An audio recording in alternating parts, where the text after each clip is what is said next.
Mariana era la mejor hada que habían cocinado en toda su vida.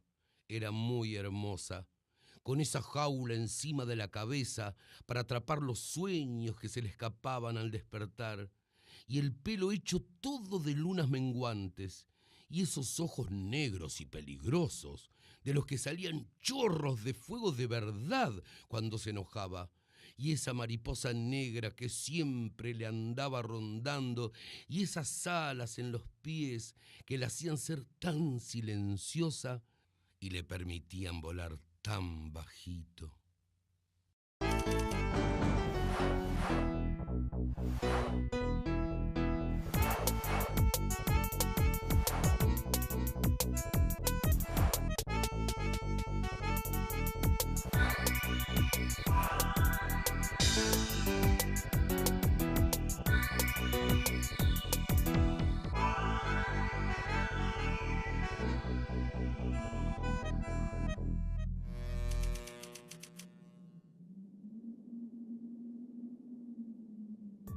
Graciela Montes nació el 18 de marzo de 1947 en Buenos Aires y se crió en el barrio de Florida. Se recibió de profesora en letras en la Universidad de Buenos Aires y durante más de 20 años trabajó en el Centro Editor de América Latina. Escribió muchos libros de ficción para niños, cuentos y novelas. Algunos fueron traducidos al italiano, al portugués y al alemán, uno al catalán y uno al griego, y varios recibieron premios importantes. Siempre que puede, contribuye en la formación de grupos y redes solidarias alrededor de la literatura para niños y jóvenes. Aprendí a leer muy chica, sola, no sé, a los 4 años ya leía, y una familia como era antes. Yo soy del año 47, en ese tiempo mis padres, como muchos otros padres, tenían una enorme fe en la lectura. Ellos también leían y y creían en la educación, es decir, todo lo que se gastaba en libros, en educación. Nosotros vivíamos en una casa alquilada, pero no teníamos casa propia, pero biblioteca teníamos, y era muy importante eso, muy valioso. Los sábados a la mañana mi papá iba al kiosco. No sé, yo vivía en el barrio de Florida, en Vicente López, un barrio que no tiene librerías, pero en el kiosco de la estación se vendían libros y me iba a comprar uno todos los sábados, que yo generalmente devoraba ese sábado mismo. Y eso marcó mucho mi vínculo con la lectura. Como escritora empecé muchísimo después. De algún modo uno se nutre, se satura, se llena de lectura, y en algún momento hay que ponerse a escribir. No hay más remedio, ¿eh? Es de tanto leer que después hay que empezar a escribir.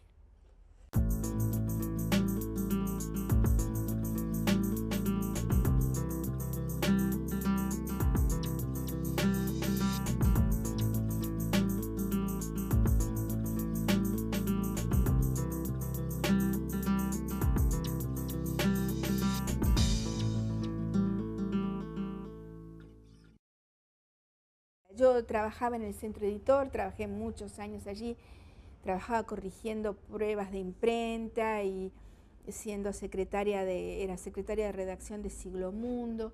Y bueno, en ese momento empezó a salir esta colección de libros para niños que se llamaba Los Cuentos del Chiribitil. Yo tenía una historia, un personaje y una pequeña historia privada, una mitología que habíamos armado con Ricardo, que eran las historias de los sodos, y probé cómo podía ser escribir un cuento para niños en los que me sentía cómoda. Había leído muchos y siempre fue una literatura que me pareció muy atractiva y muy respetable, ¿no? Nunca me pareció una literatura menor, me interesaba. Y bueno, tuve suerte. En realidad no al principio, porque la directora de la colección lo rechazó y me dijo que era un cuento rarísimo y que no se entendía mucho por qué había inventado esos personajes, pero la suerte fue que lo leyó Boris Spivakov y a él sí le gustó mucho, y y manifestó un entusiasmo tremendo y el libro se publicó, y cuando se publicó tuvo notas periodísticas, lo que era asombroso para un libro para niños. Y bueno, y esa devolución del lector también significa algo para uno. Así que después fui embarcándome en eso. Como bien se sabe, cuando a un odo le viene la tristeza, primero pone cara de triste, después llora, hojitas, y termina por ponerse verde limón. En cambio, los odos asustados primero ponen cara de asustados, después dicen lu, y después se ponen violeta, violeta, y el único que sabía qué hacer con un odo violeta o verde limón era Sanchodo Curador. El vínculo entre el texto que uno está leyendo, el libro que uno está sosteniendo y uno es particularmente íntimo y particularmente independiente para uno. Hay una gran libertad en el lector, que es el que decide su ritmo, si quiere releer o no quiere releer, si quiere interrumpir la lectura y cerrar el libro y retomarlo o no retomarlo nunca más, si quiere leer de atrás para adelante. Hay algo de igualdad, de libertad y de igualdad en la lectura que es muy difícil encontrar en otras formas, como por ejemplo en los medios de comunicación masiva, ¿no es cierto?, donde uno tiene un papel más sumiso. Y esa intimidad, ¿no?, ese ámbito, eso sí lo recuerdo desde chica, como sentirme que estoy en mi casa y que hay de algún modo algo que me rodea y me acoge.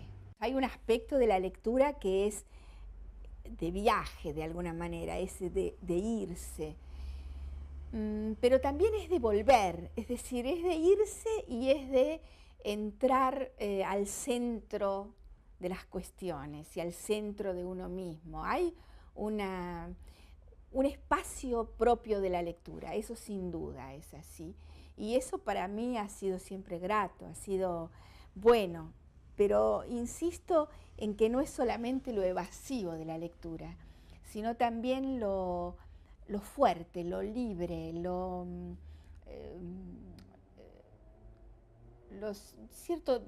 cierta forma dominante de poder dominar la letra, ¿no?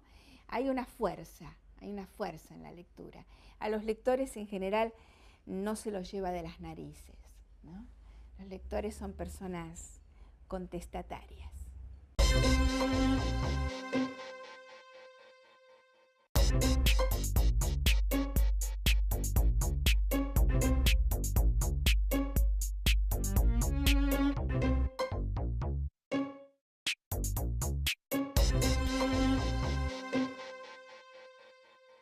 Creo que nosotros teníamos en los años de mi infancia un universo más acotado.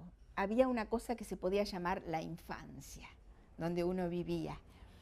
Pero hoy eso es casi impensable, puesto que la infancia de los niños está atravesada de mil maneras y agujereada por mil maneras y le corren vientos adentro. Eso es impensable. Lo que uno puede hacer en este mundo múltiple es fortalecer tal vez más al niño en su independencia y en su búsqueda. Uno no me parece que sirva de nada aislarlo, es decir, tratar de envolverlo en alguna cápsula, pero uno sí puede darle herramientas y darle un poder de alguna manera, el poder de pensar con su propia cabeza, por ejemplo.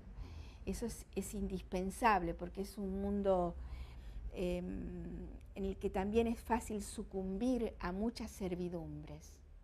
Entonces, aprender a ser libre es lo que uno puede hacer para resguardar su infancia, pero no censurar trozos de la realidad porque bueno, sobre todo porque es inútil. Mis hermanos y hermanas chupaban chochos de contentos, y mi madre de a ratos se quedaba echada descansando y de a ratos alzaba la cabeza, los olisqueaba y les daba unos lengüetazos largos y jugosos. La pobre no sabía contar, se ve, porque insistía en empujarme a mí también contra el montón de hijos que tenía ahí abajo, sin darse cuenta que yo era el número 11 y que por lo tanto le sobraba un hijo o le faltaba una teta, que más o menos viene a ser lo mismo.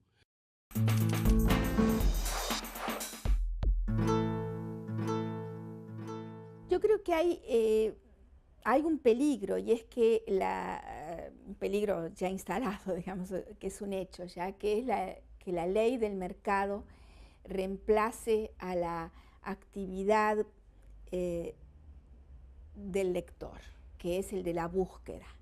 El lector siempre es un buscador, por eso el mayor invento para el lector ha sido la biblioteca. La biblioteca es un grandísimo invento, puesto que es para citar a Borges, laberinto, donde hay infinitos recorridos posibles y cada lector hace el suyo. Así es una biblioteca, y así se arma un lector, haciendo recorridos. Si el mercado, en su afán de lucro y de concentración, porque el gran negocio para el mercado no es vender muchos títulos variados, sino muchos ejemplares del mismo título, digamos, eso ya sabemos. O sea, la disciplina que impone el mercado tiende a reducir los recorridos, a hacerlos previsibles, a achicarlos, a acortarlos, a volverlos dogmáticos, obligatorios, ¿no? Y eso le quita al lector libertad, posibilidades, margen. Entonces eso sí es peligroso, y bueno, eso es lo que uno debería pelear por seguir, digamos, conservando, que es esa autonomía del lector, la búsqueda autónoma. Y para eso en educación hay que contrarrestar eso. O sea, si el mercado disciplina y le obliga a uno a ciertos recorridos, la educación tendría que estar funcionando alternativamente como el lugar donde se le ofrecen laberintos, muchos.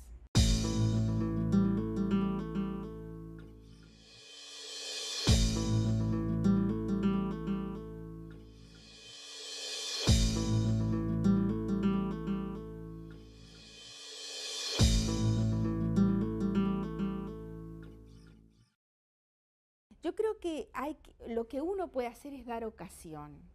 Si uno es un lector, si ese padre o madre preocupada es un lector, puede hablarle de los libros a los chicos, puede contarle, qué sé yo, los hermanos Karamazov, por decir, y decirle hasta qué punto puede ser interesante leer eso.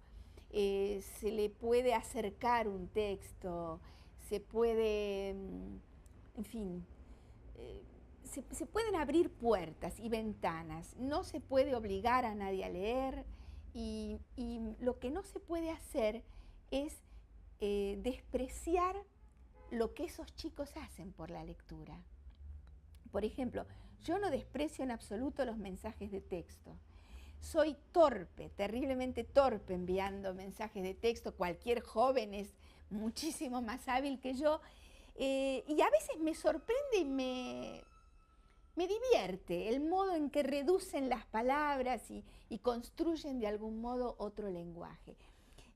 Hay una cuestión que se la escuché a Emilia Ferreiro, varias veces hablamos de eso, que a ella le parece una cosa que hay que recordar, y es que cuando se escribían los manuscritos viejos, el siglo X, el siglo XI, el siglo XII, se usaban constantemente se acortaban las palabras, a veces se las citaba con solamente una letra, porque el papel era un insumo carísimo, el trabajo del escritor era un insumo carísimo, y entonces están cifrados. esos textos. Entonces, que hoy se use de vuelta, de algún modo, alguno de esos, me parece interesantísimo. No sé si es la opinión oficial. A mí me interesa.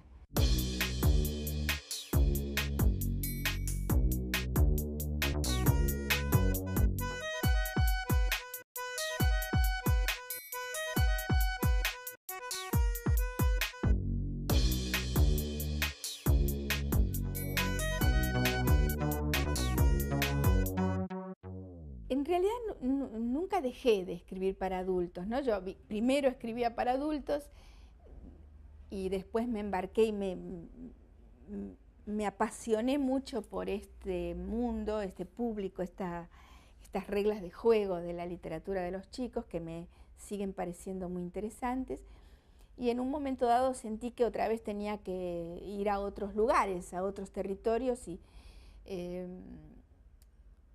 tener otros desafíos, otras búsquedas, otras inseguridades. Incluso eso para un escritor me parece que es bueno, yo por lo menos lo aprecio. No estar siempre en el terreno muy conocido, en el terreno que uno domina. Es bueno salir a buscar a un terreno más silvestre, más peligroso, más del borde. Y eso me pareció, yo ya había escrito otra novela que se llamó El Umbral, que me llevó muchos años de trabajo, otra que se llama Elizabeth, y después esta experiencia mancomunada con Emma Wolf, que fue muy espléndido trabajo. La vista agudísima del pájaro lo abarca todo. Solo él puede atrapar en su ojo las colinas, el mar, toda Génova empinada sobre su triunfo y todas las naves del puerto y también el nudo más pequeño en el más delgado de los cabos, la fauce del dragón en el estandarte y el puño crispado del prisionero. También abarca la figura de Rustichello. Ve al pisano agazapado que desde esa altura es tan insignificante como una liebre, poco más que un roedor de los que el cernícalo atrapa. Ve su pie torcido que resbala cuando intenta encaramarse sobre el vértice del techo y los trozos menudos de pizarra que desprende.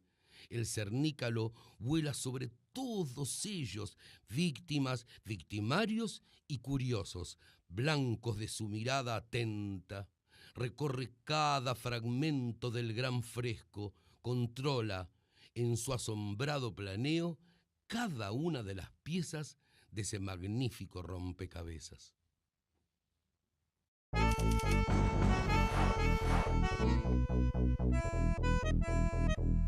Uno es el mismo escritor y tiene sus mismas posibilidades, ¿no? Pero hay para mí una cuestión, y es que cuando uno escribe para niños está más confiado, tiene más confianza en que va a poder escribir. Y de alguna manera hay una cierta alegría, por decir una palabra, ¿no? Una especie de frescura y de sencillez, ¿no?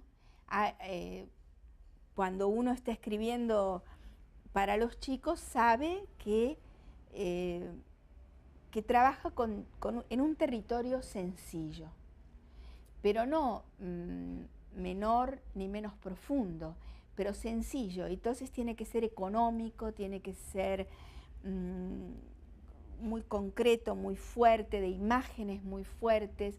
Con los chicos se aprende a no divagar, porque no se puede divagar en un cuento para niños, sería un fracaso, porque los lectores son lábiles, abandonarían el cuento rápidamente.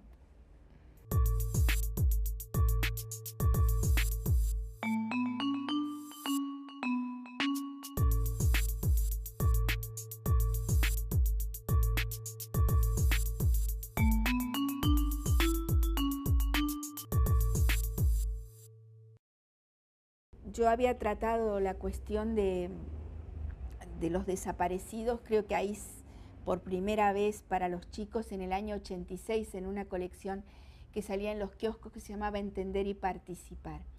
El número 3, que era Los derechos de todos, llevaba en la tapa a las madres con los pañuelos. Eso estaba muy cerca del regreso a la democracia, lo más cerca que se hizo, creo.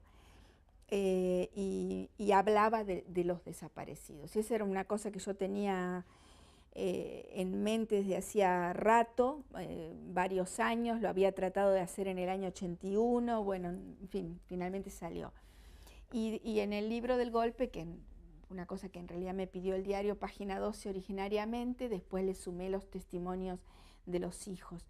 Y fue un trabajo difícil, es dificilísimo contar eso y tratar de contarlo sin ponerse a llorar a cada rato, ¿no? Porque es muy triste. Y fue muy importante para mí escuchar el testimonio de otros. Es una historia que hay que contarla con muchas voces. No me parece que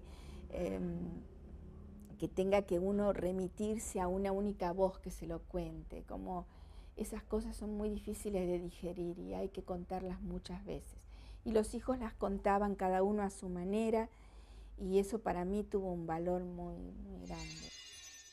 El 24 de marzo de 1976 hubo un golpe de Estado. Un golpe de Estado es eso, una trompada a la democracia. Un grupo de personas que tienen el poder de las armas ocupan por la fuerza el gobierno de un país. Toman presos a todos, al presidente, a los diputados, a los senadores, a los gobernadores, a los representantes que el pueblo había elegido con su voto. Se convierten en dictadores. A los amigos los nombran intendentes, jueces, ministros, secretarios, así queda todo en familia. Se sienten poderosos y gobiernan sin rendirle cuenta a nadie.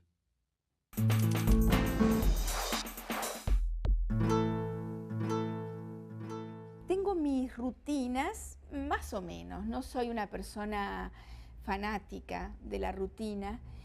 Siempre tengo un texto entre manos, pero los textos entre manos que tengo, además del texto, digamos, de fondo, por decirle así, que es de pronto una novela en la que estoy trabajando, siempre aparecen otros textos en el medio, una conferencia, las cartas, porque los mails son escrituras y hay correspondencias muy variadas con distintas personas o distintos públicos, si querés.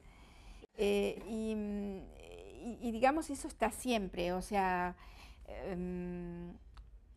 grueso. A la mañana generalmente me ocupo de estas cosas más públicas, como correos, y generalmente la tarde la dedico a la escritura más de fondo, pero no siempre puedo, a veces tengo que leer muchas otras cosas y no me puedo, a veces pasan días en que no retomo un texto, y en vacaciones habitualmente no escribo nada. Cuando me voy de vacaciones me llevo bolsones, pilas de libros. Eso sí es mi felicidad. Uno es más feliz cuando está leyendo que cuando está escribiendo.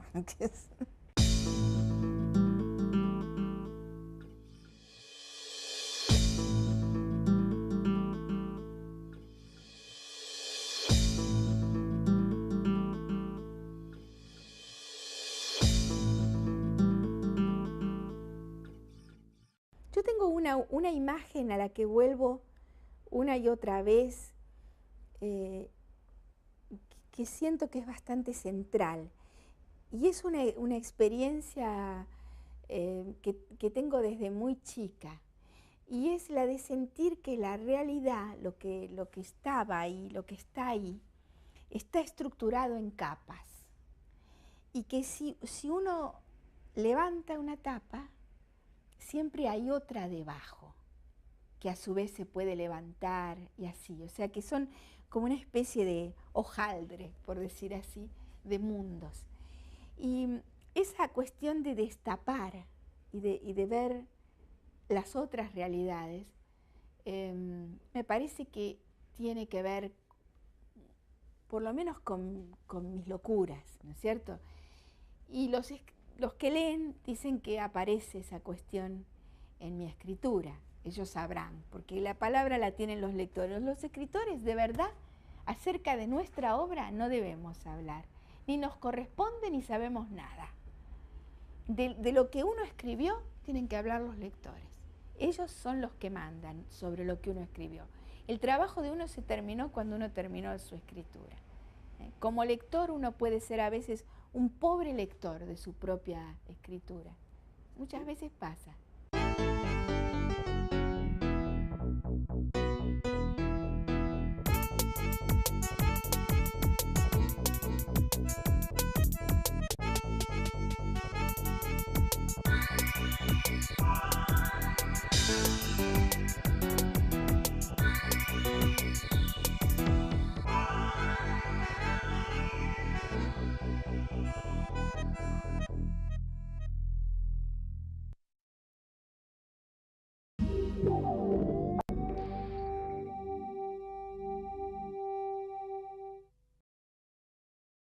Mariana era la mejor hada que habían cocinado en toda su vida. Era muy hermosa, con esa jaula encima de la cabeza para atrapar los sueños que se le escapaban al despertar, y el pelo hecho todo de lunas menguantes, y esos ojos negros y peligrosos, de los que salían chorros de fuego de verdad cuando se enojaba, y esa mariposa negra que siempre le andaba rondando.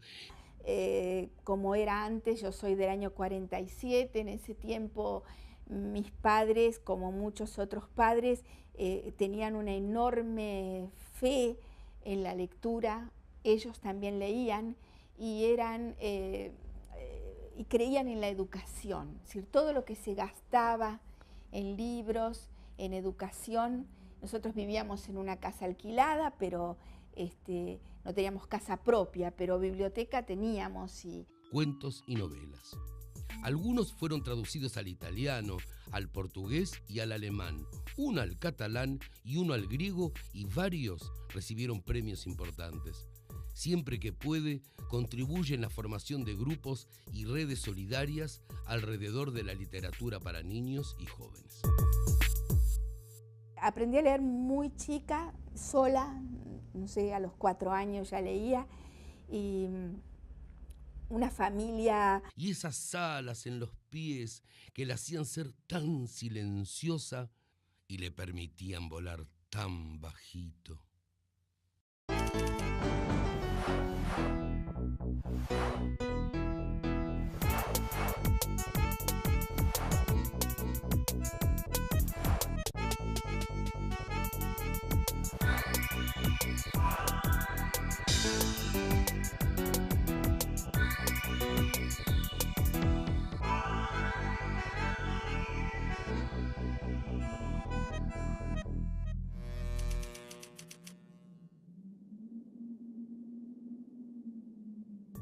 Graciela Montes nació el 18 de marzo de 1947 en Buenos Aires y se crió en el barrio de Florida.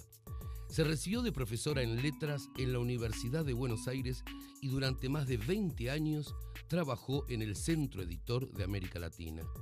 Escribió muchos libros de ficción para niños,